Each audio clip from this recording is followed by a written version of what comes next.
ఇదేనా కాలువ? నీళ్ళు తగ్గిపోయినాయి కదా. ఇదేనా గండిమడుగు వరకు వెళ్తుంది కాలువ, అక్కడ వెలుగిల్లు ప్రాజెక్ట్ వరకు కదా.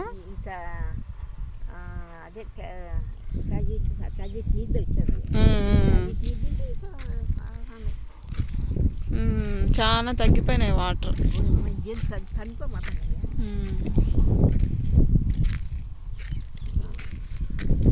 జిల్లేడు చెట్టు కాదు, జిల్లేడు చెట్టు ఎప్పుడైనా ముళ్ళు దొక్కితే దాని పాలు పూస్తే ముళ్ళు బయటకు వచ్చేస్తుంది కదా. ఎదిగో మనము ముళ్ళు దొక్కామనుకో, ఈ జిల్లేడు పాలు పోస్తే ఇక పాలు ఇట్లా ఒక ఆకు తెంపితే ఇట్లా పాలు వస్తాయి.